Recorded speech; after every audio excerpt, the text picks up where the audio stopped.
Hello foodies, this is Nisa and Nisar Food Fantasy.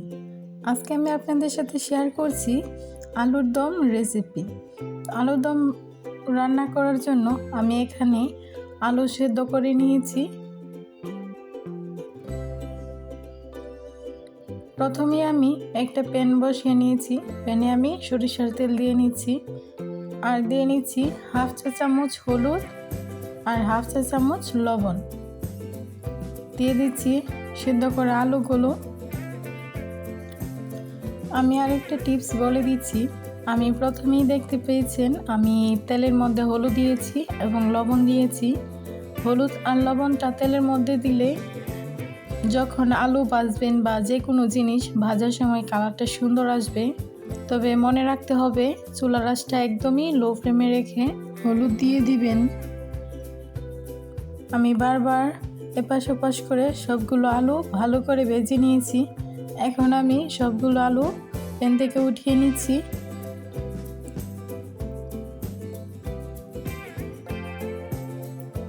উঠানো শেষ হয়ে গেলে আমি এখানে 2টা এলাচ, 2 টুকরা দারচিনি আর একটা তেজপাতা দিয়েছি।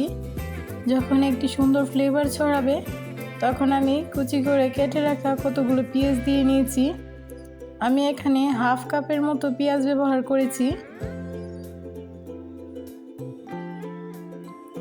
আমার আরেকটু তেল লাগবে, এজন্য আমি দ্বিতীয়বার একটু তেল দিয়ে নিচ্ছি। আপনারা আপনাদের প্রয়োজন মতো দিয়ে নেবেন। দিয়ে দিচ্ছি 1 চা চামচ আদা রসুন বাটা, হাফ চা চামচ লবণ দিয়ে নিয়েছি। আপনারা আপনাদের মতো লবণটা অ্যাডজাস্ট করে নেবেন। কতটুকু পরিমাণ আপনাদের তরকারিতে লাগছে ওই পরিমাণে দিয়ে নেবেন। আমি একটু পানি দিয়ে নিচ্ছি, বেশি পানি দেওয়ার কোনো প্রয়োজন নেই। দিয়ে দিচ্ছি হাফ চামচের মতো মরিচের গুঁড়া, হাফ চামচের মতো হলুদের গুঁড়া, হাফ চামচের মতো জিরার গুঁড়া আর দিয়ে দিচ্ছি হাফ চামচের মতো ধনিয়া গুঁড়া। আলুর দমে কিন্তু এত বেশি মশলা দেওয়ার কোনো প্রয়োজন নেই। এখানে আমি একটা টমেটো নিয়েছি মাঝারি সাইজের। আপনারা যদি গ্রেভি বেশি পছন্দ করেন আপনারা একটু মশলাটা বাড়িয়ে কমিয়ে দিতে পারেন, বাট বুঝে দিতে হবে, তা না হলে বেশি মশলাতেও কিন্তু খাবারের স্বাদ নষ্ট করে। মশলার উপর তেল বেশি গেলে আমি দিয়ে দিচ্ছি আলুগুলো আর এখানে আমি ফ্রোজেন মটরশুঁটি দিয়ে নিচ্ছি। আপনারা চাইলে কমেন্ট করতে পারেন আমি কিভাবে মটরশুঁটি ফ্রোজেন করেছি, চাইলে আমি ভিডিওটা শেয়ার করব। সবসময় কিন্তু মটরশুঁটি সিজনের সময় পাওয়া যায়, সবসময় পাওয়া যায় না, এজন্য আমি ফ্রোজেন করে রেখে দিই। হাফ কাপের মতো পানি দিয়ে নিচ্ছি। এখানে আর কোনো পানি ব্যবহার করব না।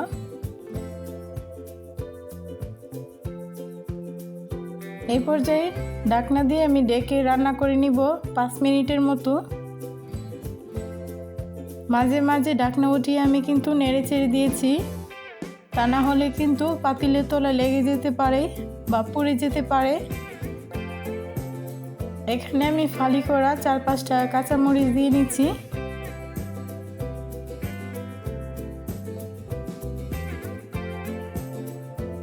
আবারও আমি ঢাকনা উঠিয়ে নেড়ে চেড়ে দিচ্ছি। আলুর দম রান্না করতে কিন্তু বেশি সময় লাগে না। সবশেষে আমি ধনিয়া পাতা দিয়ে নিচ্ছি সুন্দর ফ্লেভারের জন্য। এখন আমি আলুর দমটা সার্ভ করছি লুচির সঙ্গে। দেখতেই পারছেন দেখতে কতটা লোভনীয় লাগছে। আপনারা যদি চান বাসায় একবার ট্রাই করতে পারেন। এই ফুলকো ফুলকো লুচি যদি খেতে চান অবশ্যই আমার ভিডিওতে কমেন্ট করবেন, আমি এই রেসিপিটা শেয়ার করব। ভিডিওটি যদি ভালো লাগে অবশ্যই আমার চ্যানেলটি সাবস্ক্রাইব করবেন। আপনাদের একটা লাইক এবং কমেন্টস আমার ভিডিও বানাতে অনেক উৎসাহিত করে। Food is life, don't waste food.